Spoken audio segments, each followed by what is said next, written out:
31 planes of existence. That means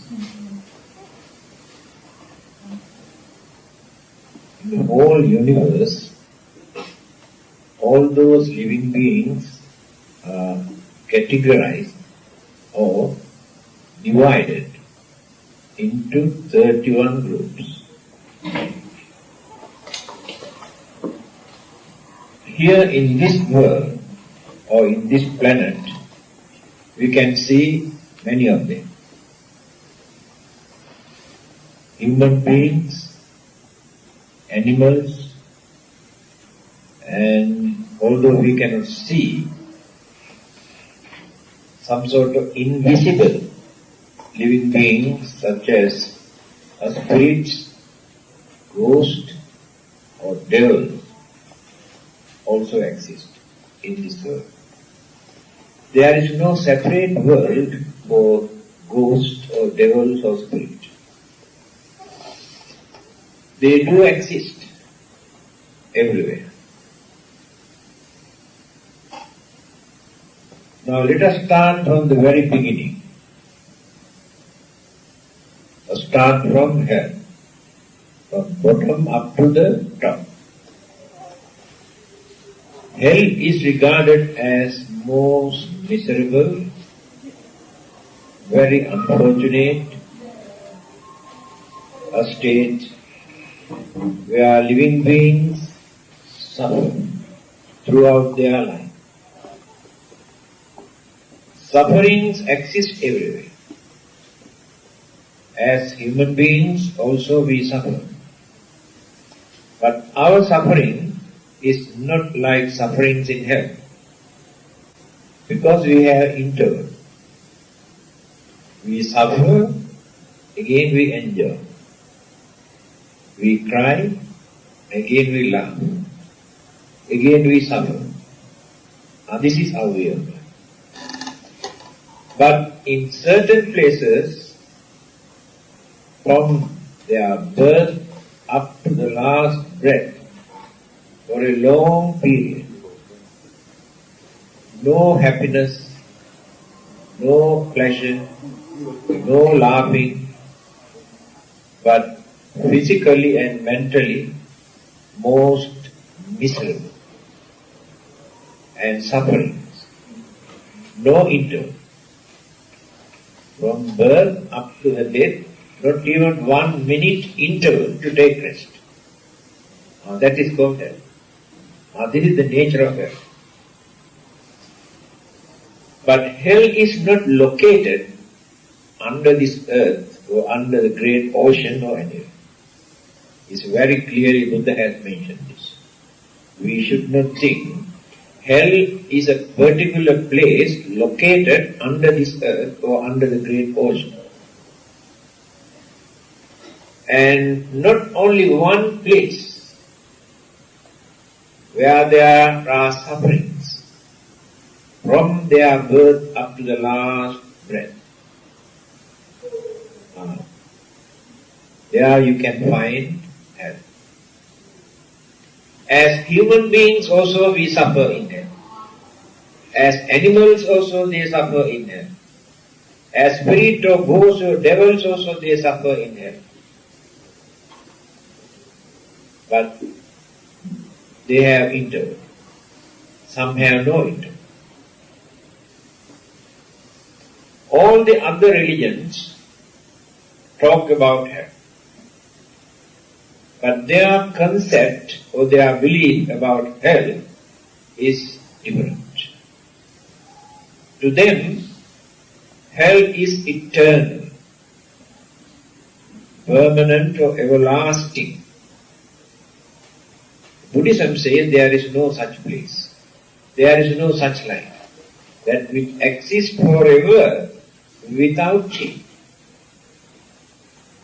Again, other religions say hell is created by God or devil. Buddhism says hell is not created by anybody. Where there is suffering, hell is there. Therefore, hell is not created by the Buddha or devil or God or any other living being. Then, the duration, the period that they have to suffer, depend on the degrees of bad karma. Some people create very bad karma, very cruel, very wicked, and by creating enormous sufferings. Then their karma is very grave, very deep, very heavy. Then the suffering period also becomes very long. Either as human beings or animals or devil or ghosts or any other forms of living beings. Long period. And some people suffer only for a short period. That means their bad karma is not very heavy. When that bad karma is over, they get the chance to get rid of that unfortunate state. Therefore, it is not eternal or permanent. There are various forms, various states where these living beings suffer, either physically or mentally. Some people suffer only mentally. Some people suffer physically. Of course, physical body cannot experience pain. Mind experiences the pain through the body. This we can understand when doctors give anesthetic injection. Mind cannot experience the pain, so that they can cut here and there and no feeling. The mind must be related to physical body. Then the pains and pleasure both we can experience.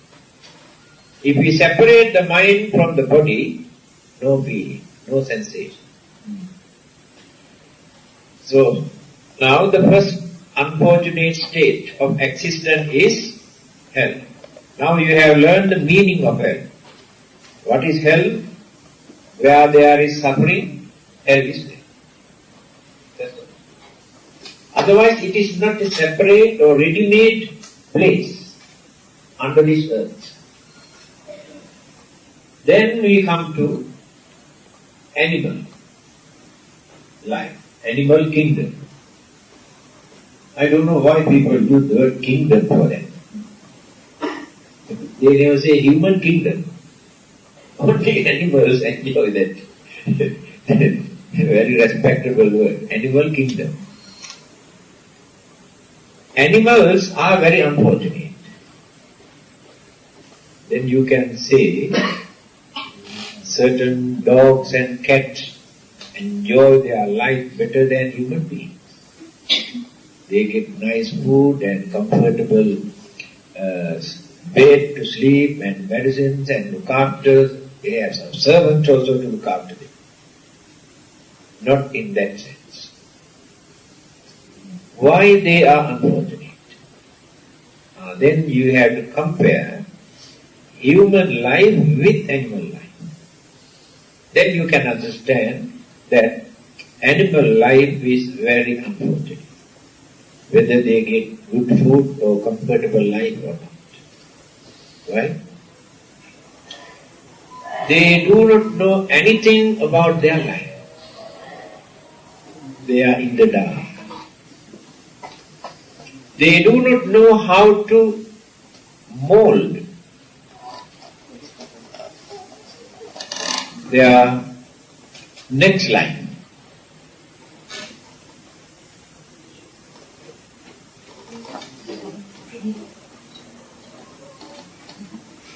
Animals do not know how to prepare for the next life. As human beings, we know, because we can understand that there will be another life hereafter or after our death. Therefore, we can prepare for the next life. Animals have no such idea. Therefore, their life is in the dark. That is why we say they are unfortunate. Again, rebirth takes place as animals because of certain bad karma that they have committed.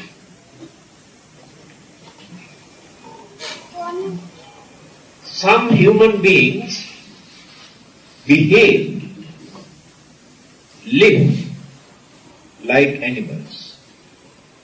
They have only human body, human figure, but their way of thinking, their way of life, sometimes worse than animals. More wicked, more cruel, more dangerous than animals.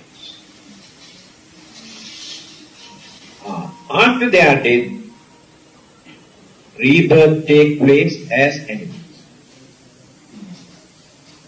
That is the bad event. Now, what is the difference between humans and animals? Ahara nidra bhaya maithunancha samanya metat asubhet nara. This beautiful saying in Sanskrit language explains the difference between humans and animals. Eating, sleeping, sex, and self-protection. These four things you can find in every living being. Eating, sleeping, sex, and fight. Self-defense to protect their life. If human beings also live only eating, sleeping, experiencing sex, and fighting for their protection, then what is the difference between animals and humans? Is there any difference? And then how can we say we are superior or we are higher? There must be something. But we are very cunning. Animals are not that bad.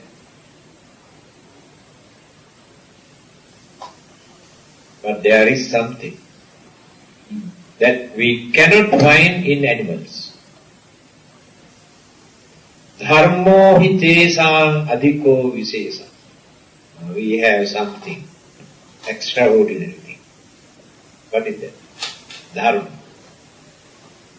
This dharma you cannot find in animals. What is dharma? Dharma means noble life. Noble means respectable life. Respectable means harmless life. Harmless means by maintaining, cultivating certain good qualities, virtues. They are known as humane qualities.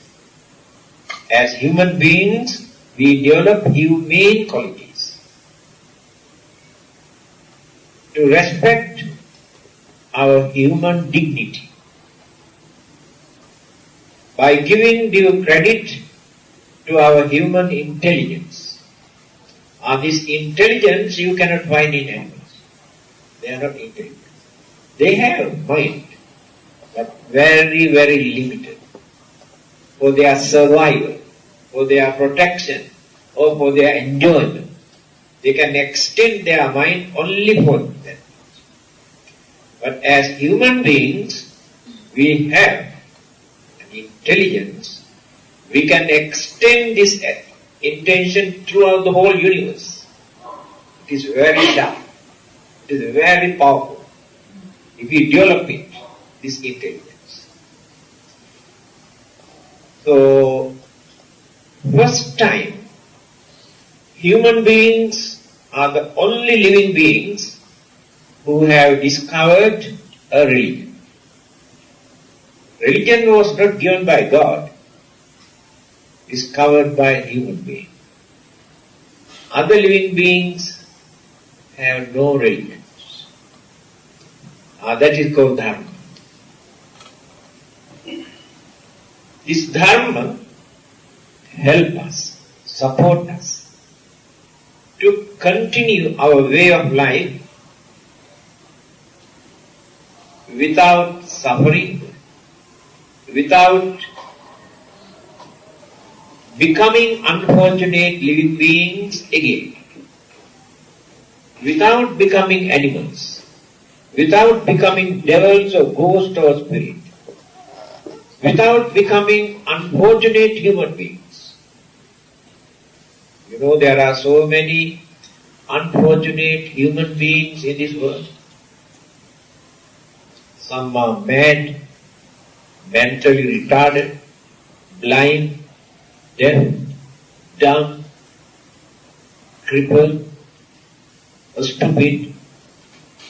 They are unfortunate human beings. Why they have to suffer like this? Why rebirth has taken place like this? Because they did not follow the Dhamma. They did not lead a religious life. Just lived. Sometimes worse than animals, as I mentioned. But the human mind discovered religion to guide mankind, to lead a respectable life, by allowing others also to enjoy their life without disturbing them. That is religious way of life. So when we allow others also to enjoy their life, then we reduce our jealousy, our anger, our hatred, our ill will, we reduce. Then we become very noble, very respectable. But how many human beings are there who can do it? So, now you realize the difference between animals and humans.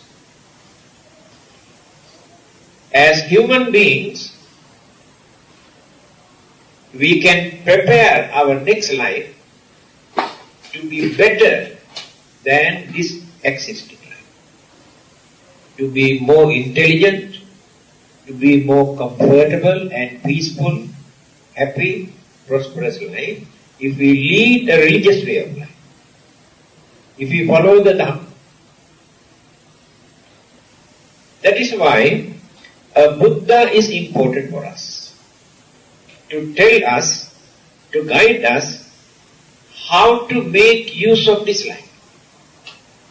Otherwise, we do not know what to do with this life.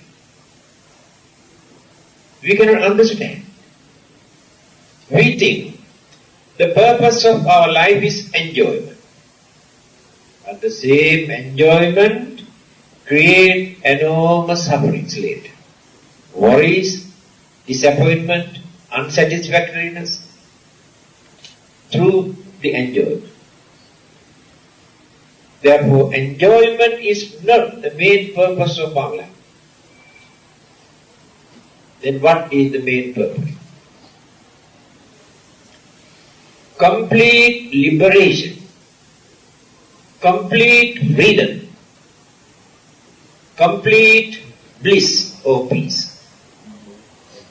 Now we have no peace, we have no bliss, we have no freedom, we have no salvation. Every day we grumble, we accuse, we blame, we complain, because we have no satisfaction, we have no freedom. We cannot satisfy with this life. That is why we always grumble and accuse and blame others. Then where is happiness? But religion teaches how to tolerate certain things, how to face certain things, how to overcome certain things, and how to stop certain things. By using our human intelligence, we can do that. But many other living beings have no such opportunity. They had to face. They become victims very easily. But as human beings, we try to escape from certain things by using our intelligence. So, animal life is miserable, unfortunate, and nobody knows the fate of their life after they are dead. But continuity of life process remains. Then the third one,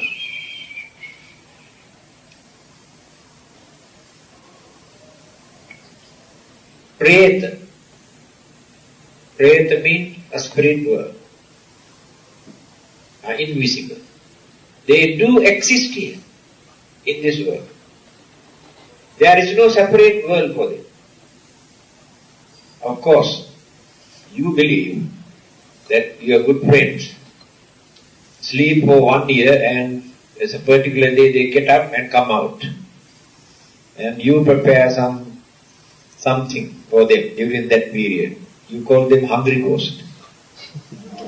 They go down and sleep for 1 year. There's a particular day for them to come out. They are Chinese ghosts. Chinese ghosts are very obedient. Not like other ghosts. Because other ghosts always come and disturb us. But the Chinese ghosts, only once a year they come out. See how nice they are. And sometimes you give only one chicken leg. They satisfy and go back and sleep again. Very nicely you introduce them. Anyway, these ghosts or spirits exist.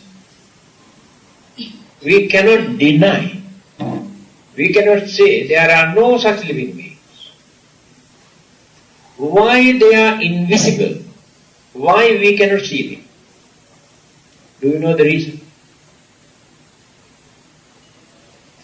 The formations of this life, this body, take place due to the combinations of elements and energies, mental energies.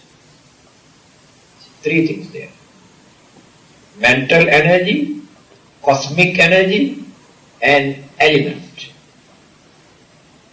In our case, humans or animals, more elements like solidity or fluidity or heat or wind. These are the four elements. Therefore, we can see the formation, the vision. But a spirit and ghost, they have more mental energy, more cosmic energy, and lesser degree of element. That is why we cannot see them.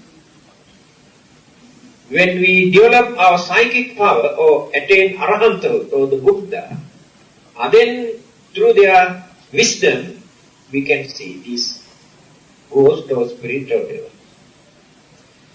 Therefore we cannot say they never exist. They do exist. And they are very jealous, very cruel, and also very miserable. Because of their problems, their trouble, their suffering, they disturb others.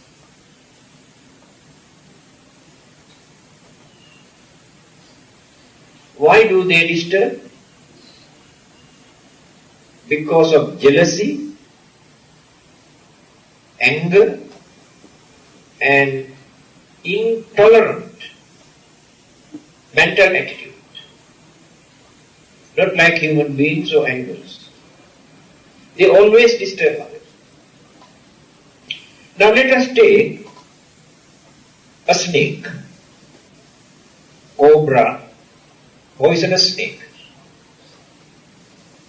Any time they are ready to attack. That is their way of life. If you touch a little bit, attack. This is the nature of serpent. These snakes are very, very cruel by nature. Their duty is to attack, that's all. So if the snakes are like this, what about these devils and ghosts? They are also very angry, very cruel, very wicked, and very jealous. Disturbing others is their hobby. Of course, there are human beings also. By disturbing others, they enjoy. Some people behave worse than cruel animals. Yesterday, or day before yesterday, State Times, I have seen in America, a very rich contractor who has killed 33 young boys by torturing them secretly. Can you imagine? He enjoyed by killing them. Can we regard them as human beings? That is why I told you, human body, but the mind is not human. Very uncultured, very cruel, very wicked mentality. So, how to escape? This is very important. How to escape from devils, ghosts and spirits? By praying and worshipping to them? No. Simply by worshipping or offering certain things, you cannot escape. If not simply worshipping and praying to Buddha or God, no, not it. This is very important. Because all are scared of devils and ghosts and spirits. But they do not know how to escape. When our minds are pure, ghosts and devils and spirits become powerless to attack. If we have more anger, more jealousy, more grudge, more ill will, more immoral attitude, then they get the chance to attack us. Take for instance, you are very kind. You never disturb others. You are very honest. You never bluff others. Never tell a lie.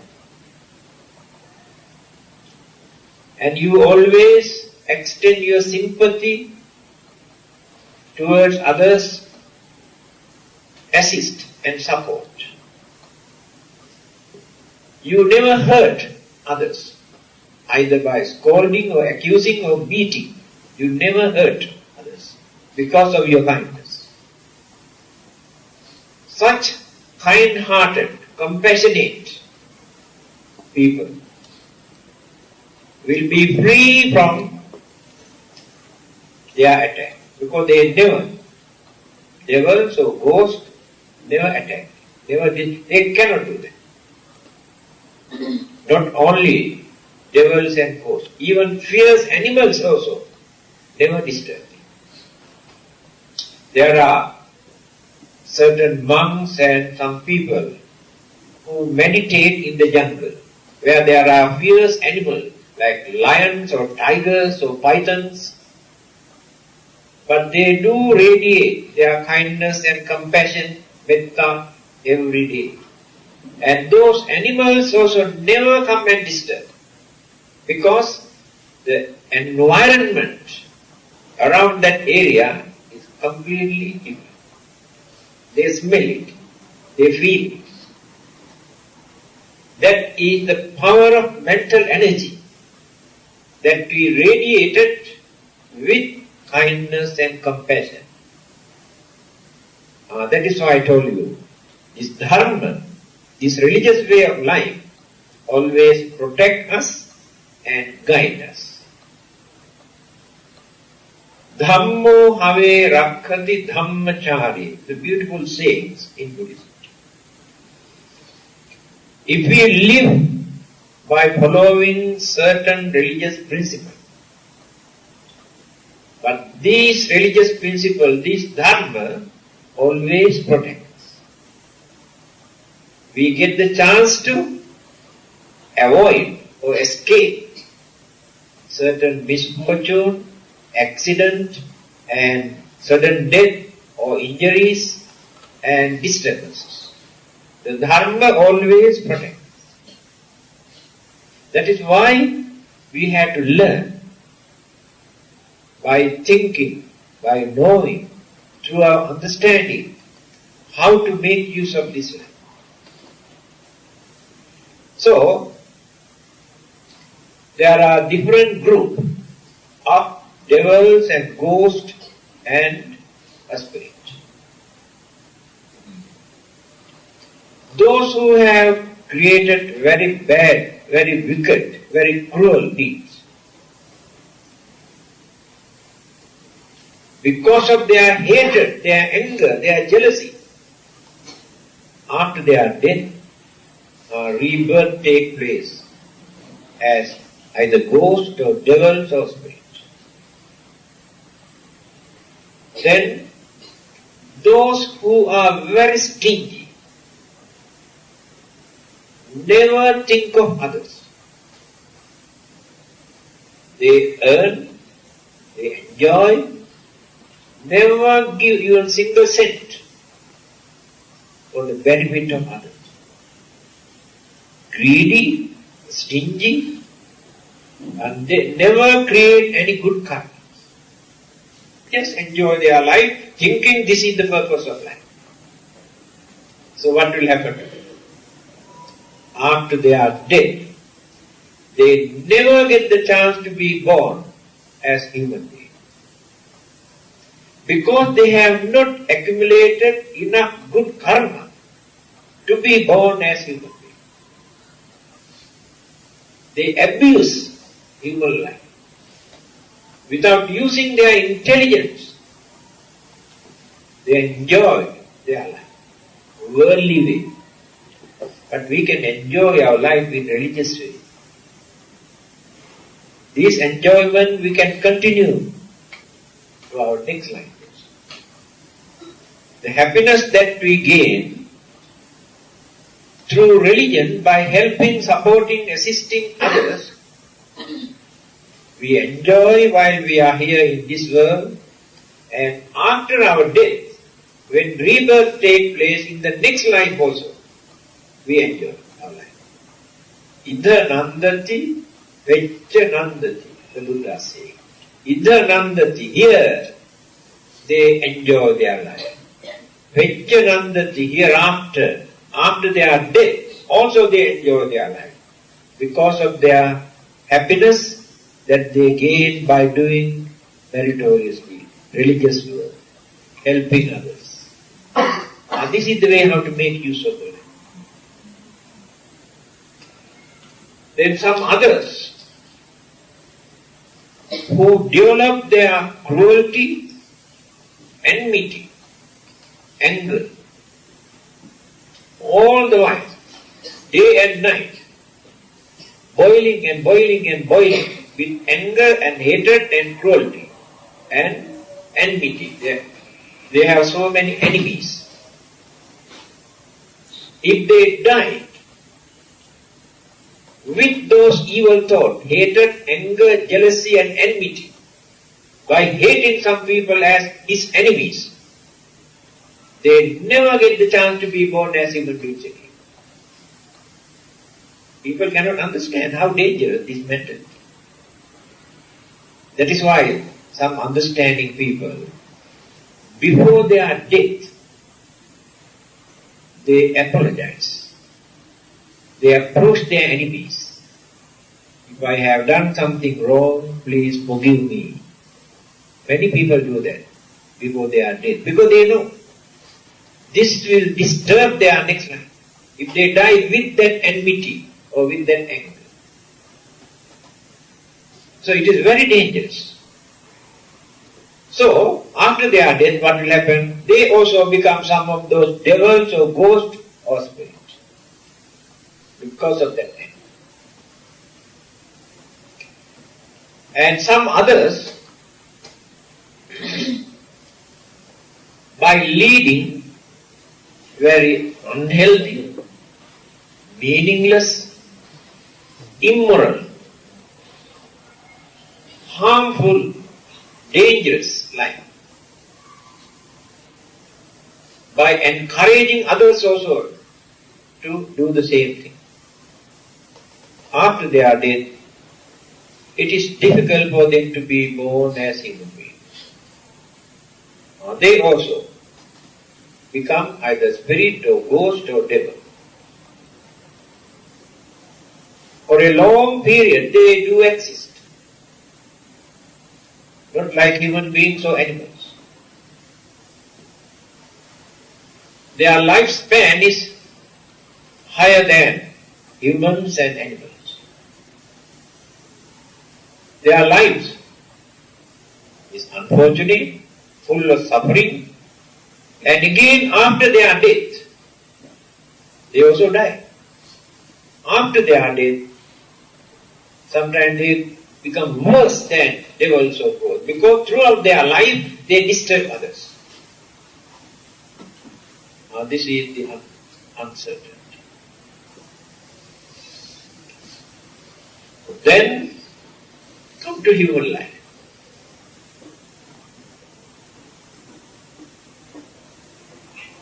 We are called Manusa. Animals are called Tirachina in the Buddha's language, Pali language. Tirachina means living beings who walk in this way. Cats and dogs, they walk in this way. Their head is like this, isn't it? So they are called Tirachina. We are called Manusa. Manusa, Mana. Mana means mind. Only living beings who can develop the mind. That living being is called Manus. There is no any other living beings who can develop further and further and further intelligence through their education or through their intelligence, by thinking, analyzing, investigating. They can develop and develop and develop. See how many things they have discovered in this world. Scientists, psychologists, philosophers, great thinkers, religious teachers, by using their intelligence. No any other living beings who can do this. Therefore we are very fortunate. We can develop if we work hard. Then we know what to do with this life.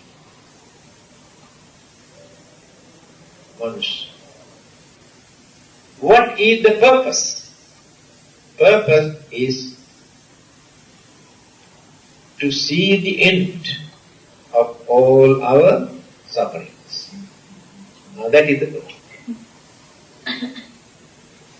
Wherever we remain, still there are sufferings. Still there are unsatisfactories. unhappiness. So, then we get fed up with our life. Some people want to commit suicide because of that unsatisfactory. But when we develop this mind, we know how to gain that satisfaction. Physically and mentally. Every minute we experience some sort of problems with our life. Our physical body. Pain, ache. That is due to imbalance or disagreement, clashes, elements and energies in our body. Sicknesses, old age, weaknesses. All these things take place because of these elements and energies. When there is no harmony among these elements and energies in our body and in our mind. Whether we are young or old makes no difference. Pain, problems, difficulties, we had to face. When two old men meet each other, what do they talk? Listen very carefully what they talk.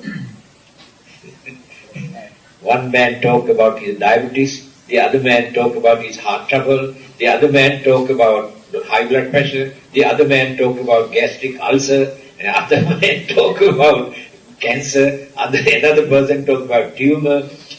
All sort of complain, nothing but complain in their talk. Listen very carefully. You can record, when two old men get together and what they talk. Now this is the nature of life.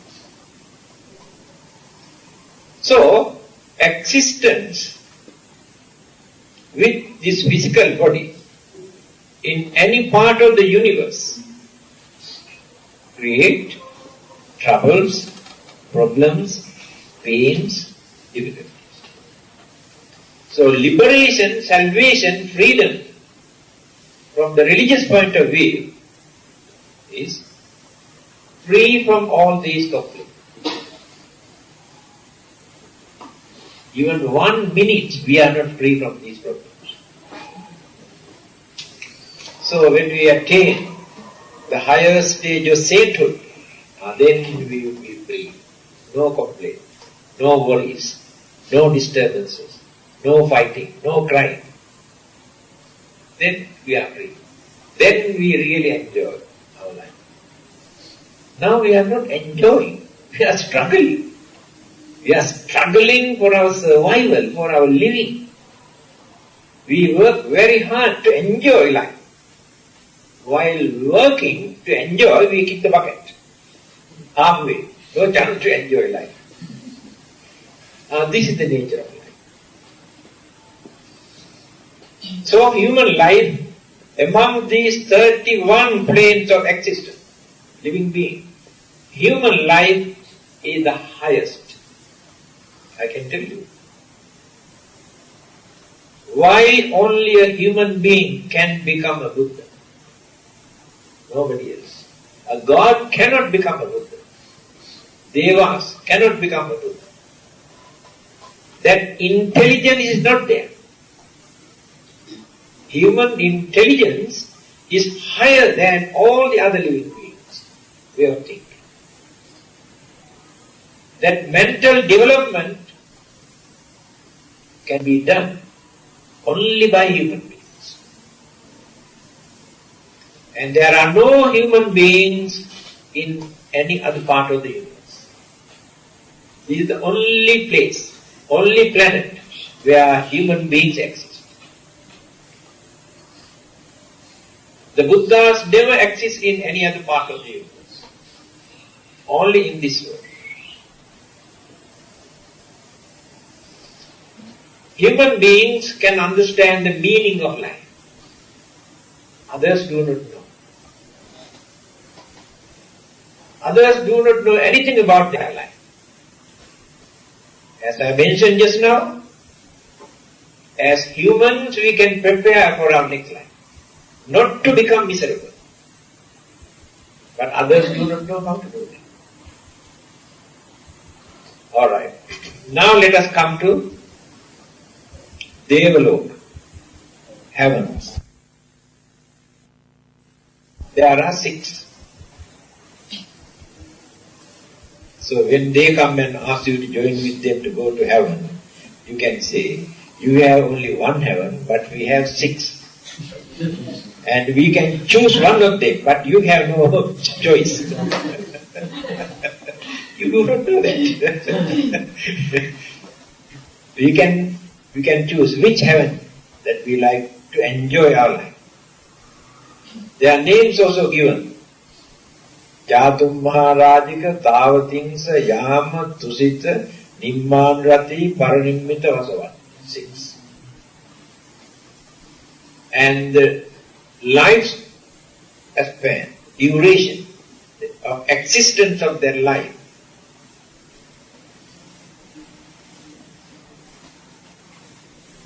"50 years here in this world, 1 day to the lowest heaven, Devaloka." This is true.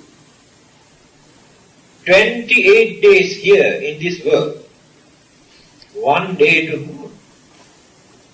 You know that, is it? Only 1 day. So, lowest heaven, Devaloka, they exist 500 years according to their calculation.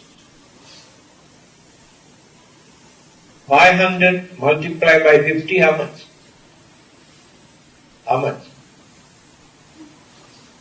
Your arithmetic is very weak.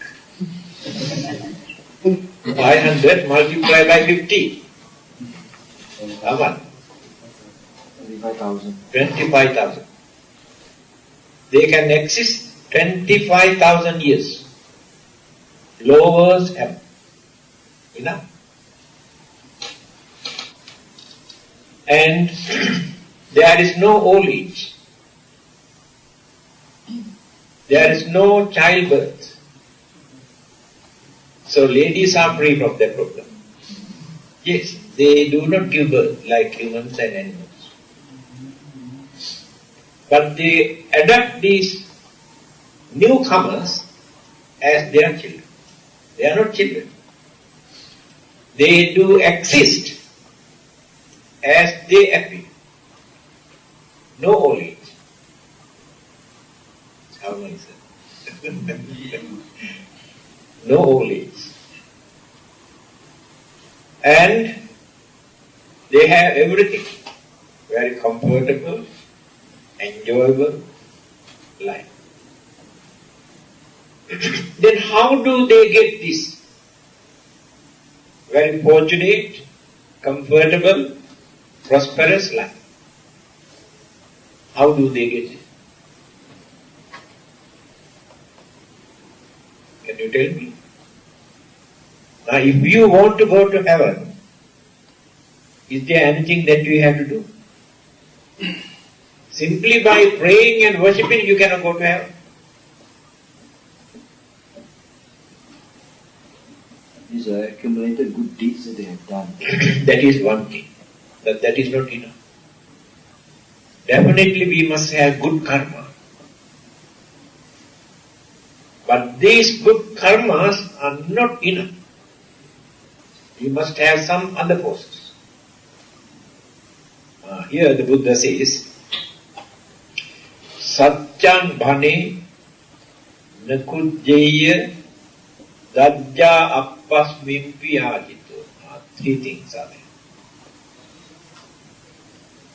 Beside these good karmas, there are 3 good qualities you have to cultivate if you want to go to heaven. First thing, Satchang Bani, tell the truth. Nothing but truth. Can you do that? Here, now you can see a little bit difficult. Tell the truth. Second one, Nakujjaya. Don't show your anger to disturb others. Anger is there. We cannot wipe out at once. But don't use this anger to disturb others. This is the second good quality. Third one, don't be stingy. Don't be selfish. You had to give something, contribute something for the benefit of others, to release their suffering. If you can cultivate these three things, with all the other good karma, then rebirth take place in one of these heavens.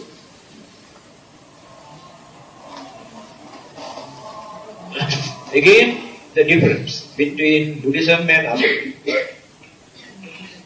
Other religions say the heavenly life is eternal, everlasting, permanent, never change. Buddhism says no. There is no such place. Can spend millions of billions of years. Even then, there will be an end to that life. Only the Buddha who discovered this. But all the others believe it is everlasting. No change. Now the problem is this. These devas, they go on enjoying day and night by spending all their good merit. When their good merit extinguished, exhausted, no more, their life disappeared, just like the flame, this candle flame disappeared. When the flame disappears, there is nothing to remain. When their body disappears, after their death, there is no corpse or no dead body. Now, this is the nature of Deva. They appear, they exist, they enjoy. When there are no more good karmas to support, disappear. During their enjoyment, let's say 25,000 years, they enjoy. They have never done any meritorious deed. They never think of a religious way of life, because they have no proper religion. And this is the day. That is why human beings are fortunate. Although we suffer, we think of a religion. We think of our next life. And we prepare for it. Devas go on enjoying. And here in this world also there are some human beings who have more than enough money and property and so many things, and they have no time to think of religion. Very busy. All the while counting money and busy. And suddenly die, nobody knows what happened to them. No time to think of religion. Just like those devas. But poor people, the more they suffer, the more they think of religion. Because they prepare not to suffer in the next life. So, devas have no chance, no opportunities, no facilities for them to do meritorious deeds while enjoying. Then rebirth takes place again. But they do not know where. Whether as human beings or animals or any other forms of living. After enjoying such a long period. This is the uncertainty of their life. Therefore the Buddha says, don't satisfy. After gaining that heavenly bliss in heaven, don't satisfy. Thinking, this is our final birth and this is enough for us. You have to go beyond that, further. 6 stages where they experience their worldly life in different ways. Now there is another thing. These devas have some worldly powers that we haven't got. And they can use these worldly powers to protect others, to support us. The Buddha teaches this. He says, when we do some meritorious deeds, religious work, invite these devas to come and share our happiness. Then the devas will be happy. When they come to know that we remember them, we invite them to share the happiness of the marriage. So in return, these devas keep an eye on these people who remember Deva, so that they get the chance to escape from certain misfortune, accidents and troubles and disturbances. So the devas can protect. This is the only thing these devas can do. They cannot give us knowledge. They cannot give us wisdom. They cannot give us salvation. They cannot send us to heaven or nirvana. Impossible. But they can do certain worldly help in our day-to-day life for our protection. That is why the Buddhists always remember and invite the devas to share. So we say, Akasattha Bhummattha Deva Naga Mahindrika Punyam Tang Anumoditva Chirang Rakhantu Lokasasa. Here, these are the words that we recite. Meaning, I invite all the devas to share the merit or the happiness of these meritorious deeds. And after receiving our merit, may they protect all of us and this world. Because they have such worldly power. But salvation or liberation or heavenly bliss or nirvanic bliss, they cannot give. We have to prepare. Now let us come to Brahma world. There are 16 Brahma worlds. 6 Devaloka or heavens and 16 Brahma worlds. Brahma world is higher than Devaloka. And their existence, the durations or lifespan also higher than Deva. Some of them can exist for one world cycle. You don't know how many millions or billions or trillions of years. But the Buddha says utter wastage. Because there will be an end even to that Brahma world, that life. And what is the nature of their life? Those who have developed their meditation, those who have disciplined and trained their mind, those who have trained their senses, 5 senses, without becoming slaves to their senses, through their meditation, after they are dead, rebirth takes place. That means higher than human, human in worldly sense. Higher than human, not intellectually, but worldly sense. They are higher than humans. They are higher than devas. Why? They are fortunate. They always experience peace, calmness, satisfaction, happiness. Why? They are not crazy for sensual pleasure.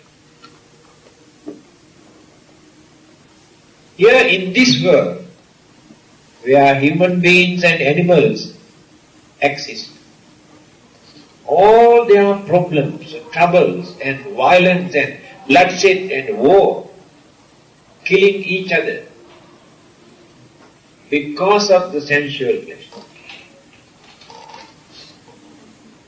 Why animals, cats and dogs fight and bite each other? Because of sensual pleasure. Why human beings kill each other, create violence and bloodshed and disturbances? Because of sensual pleasure. If the senses are under control, they behave as cultured human beings, very noble human beings. So those Brahmas, just because they have trained and disciplined and cultured their mind through their meditation, they lead very peaceful life. No worries in their mind, no disturbances in their mind. They have no grudge or jealousy in their mind. They have satisfaction. Three senses are very calm, not active. They don't want to use. The smell, taste and feeling. Not interested. They don't take solid food just like us. For they are living solid food like rice and bread and all these things, not necessary. They don't like to have a nice smell, fragrance, not necessary. They don't like to have nice feeling. They use only two senses, eyes and ear, for their living. That is why they can lead a very peaceful life. When people meditate as human beings, by controlling their senses, they also experience. And they reduce their crazy attitude toward pleasure or sex or these things. That tension, that anxieties reduce. Because that creates a lot of worries and disturbances through meditation. So the Brahmas experience full satisfaction, calmness, relax. We have no chance to relax. But they cannot carry on forever. That is the problem. Until the Buddha appeared in India, people never knew this. There were so many Indian religions at that time, 2500 years ago. In every Indian religion, the followers believe that Brahma world is the final goal, eternal, everlasting life. The Buddha said, no. You have to go beyond that further. Because those Brahmas have not completely purified their mind. They have suppressed, they have controlled, they have reduced so many evil forces from them. But still remain the roots of craving for existence and little bit of anger, emotion, and little bit of ignorance, illusion, still remain. That is why rebirth takes place again. If these evil forces are no more in that mind, rebirth never takes place again. Then the Buddha pointed out. They had to eradicate, purify their mind completely. And then they can experience eternal bliss. That is not heaven, that is not Brahma world, it is Nirvana. Nirvana is not a place. Nirvana is the bliss that we experience by eradicating all our mental impurities or evil thoughts. The peace and happiness that we experience in Nibbana is like this. I give you an example. Supposing you have a very painful gastric ulcer. Very painful. Every day you suffer. After taking certain precautions and medicines, completely got cured.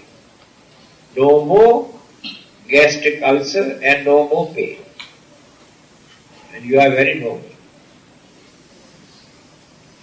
Then, either doctor or somebody asked that person, how do you feel now? He said, I feel very nice.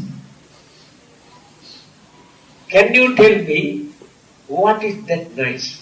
The word, meaning of nice there. Can you tell me what it is? He said, yes, I feel very nice. What is that nice? Can you tell me? Nothingness. Not exactly nothingness. Very nice. What is that? Think for a while.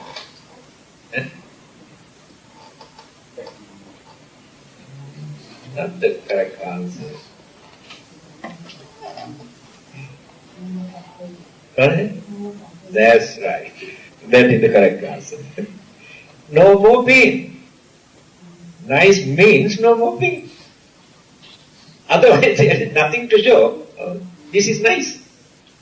Nirvana is like this. So Nirvana is not a place to point out, that is Nirvana. What we experience, it is very nice, just like that. Got cured completely, no more pain, no more physical pain, no more mental disturbances. Then very nice. That is called Nirvana.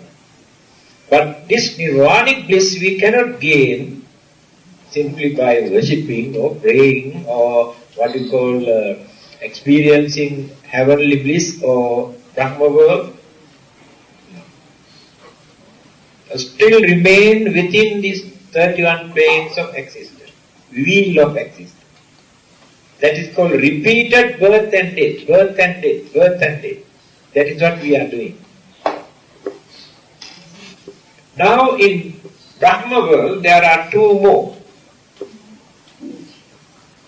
This you may not believe it because you cannot understand. Because there are many things that we cannot understand. We should not think that we can understand everything. In certain Brahma world, body exists without mind. just like a rock. Do you think it is possible? Body exists, but there is no mind. Now this is the nature of this Brahma.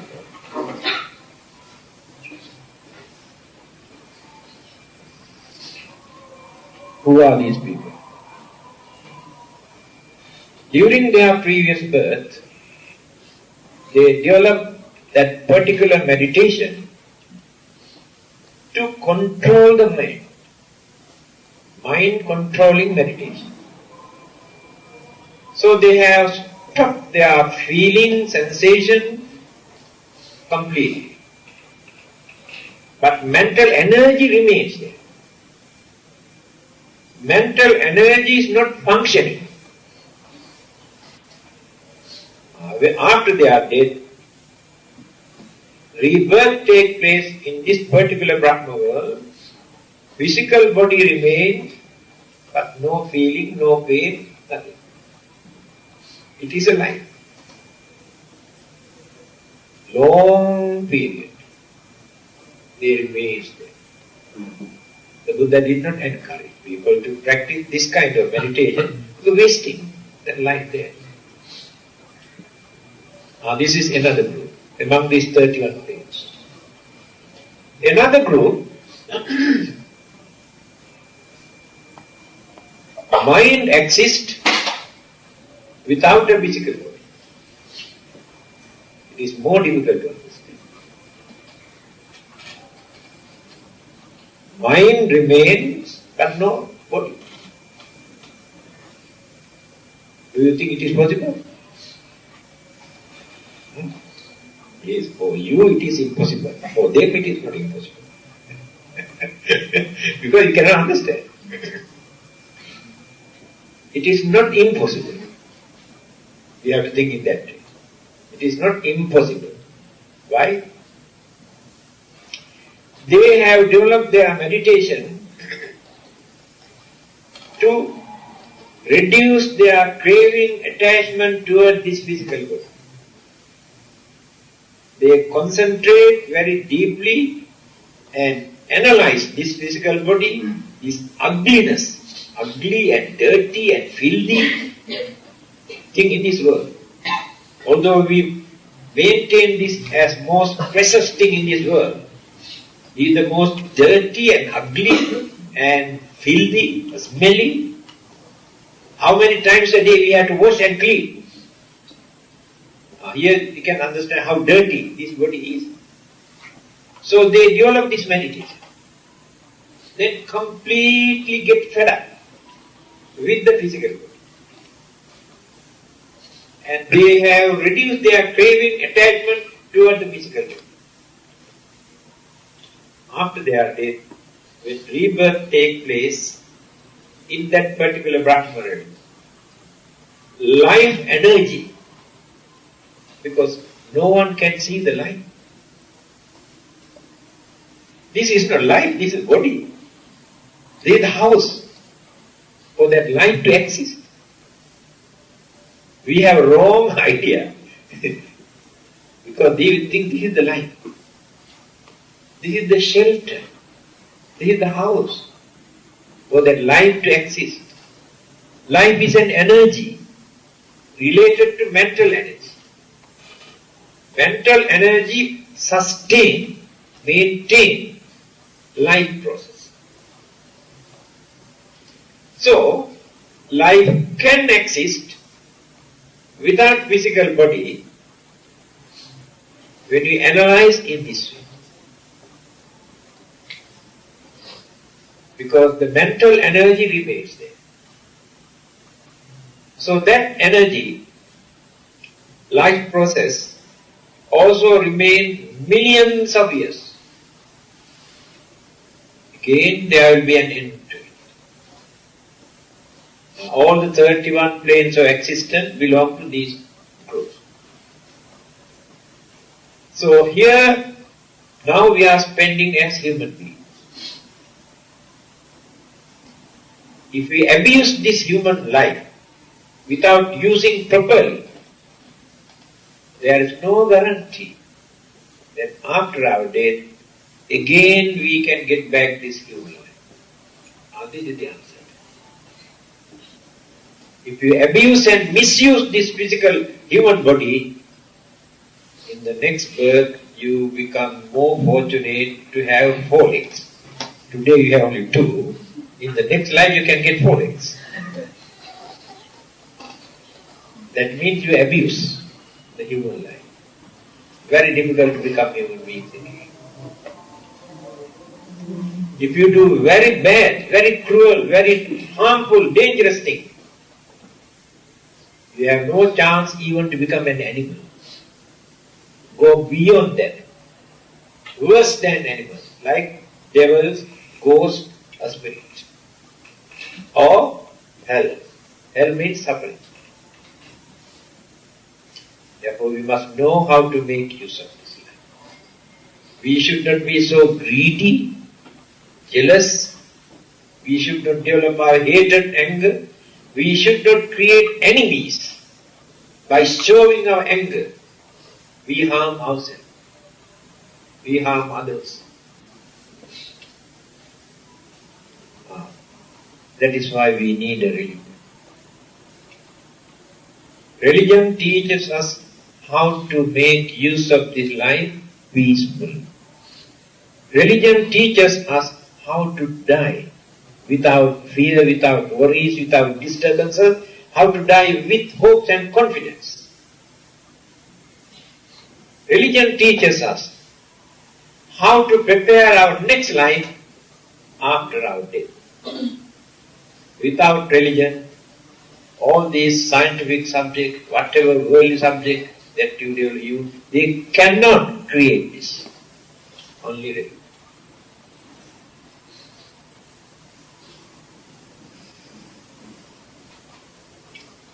More than an hour. Coming to 9:40. We started about 8:20 or 8:20. Yes, now questions. Now I explained already various forms of existence. So which one do you prefer among those 31? Okay, dear Reverend, could I ask a question? Yeah. I was not here earlier. I would like you to, if you could please explain the transmigration of soul. I'm a bit confused there. Yeah, there is nothing to get confusion. This concept of soul is foreign, not agreeable with the Buddha's teaching. Now, all the existing religions in this world and all the other religions that existed few thousand years ago, all can join together when they come to this particular subject, soul. Buddha is the only religious teacher in this world who pointed out that this is only man's imagination. There is no such thing as soul, either created by anybody or come into existence automatically.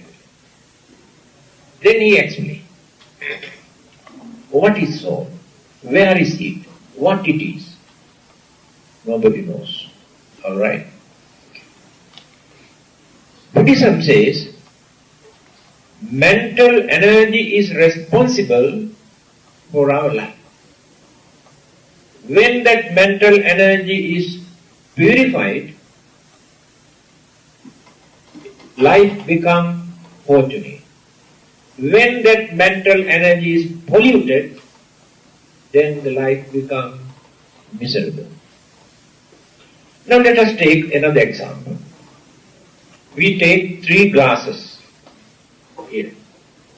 3 glasses of water. Then we pour orange juice into 1 glass. We put cow dung or dog dung into another glass. and the other glass remains pure water. Pure mental energy is just like the pure water that remains in the three glasses. When we add orange juice into one glass, we purify the purity of the water. But it is useful, it is drinkable. We say it is nice. So the worldly pleasure that we experience by polluting the purity of the mind is like the orange glass. But you have purified, dirty or polluted the purity of the water. But useful. Again the other one, that you put cow dung or dog dung, is a dirty, filthy, you throw away. You polluted your mind by committing bad, wicked, cruel, immoral things. And that life throw away. That means get into unfortunate state of suffering.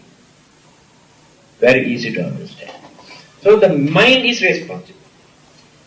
Why did they create this imagination? Because they have not learned how to analyze the mind. Only in the Buddha's teaching, this method is very clearly pointed out. 45 years teaching divided into three groups: Sutra, Vinaya, Abhidhamma. Sutra, Pitaka means morals and ethics and examples and parables and stories and advices given by the Buddha for us to lead a religious way of life. Simple. That is what we are learning. Vinaya, discipline. What are the precepts? What are the things that we have to do? What are the things that we should not do? How to avoid, how to keep away, how to cultivate certain things. This is called Vinaya, disciplinary code. Another section. Abhidhamma, analytical interpretation of mind and matter. What is mind? Analyze. What is matter? Analyze. These analyses you cannot find in any other way. Abhidhamma. When you study this particular area, we can understand everything in this universe. How these things appear, how these things change, how these things decay, why these things disappear, after this what will happen to them, how mental energy contribute and support, how elements come and join, combinations of elements and energies in Abhidhamma. So, the mind, there are 4 mental faculties, not only one faculty.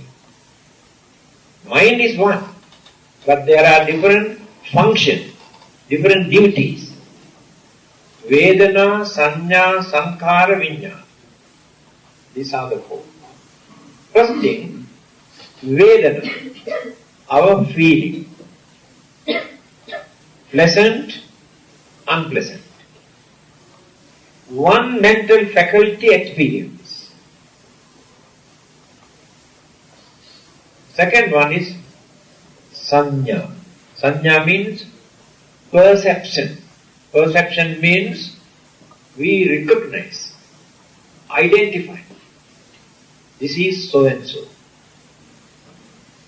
This is useful. This is dangerous. This is harmful.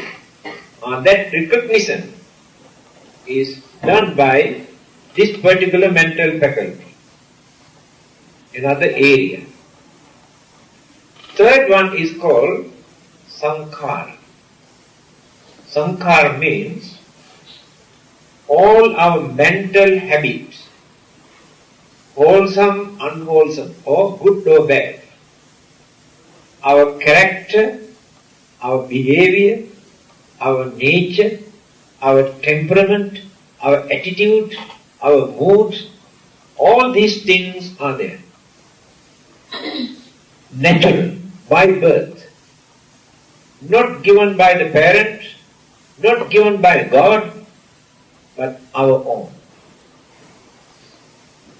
By nature, some people are very cruel from their childhood, but others are very kind. Some others are very cunning. We can see from the very beginning, very cunning. Some others are very innocent. Who gave these things?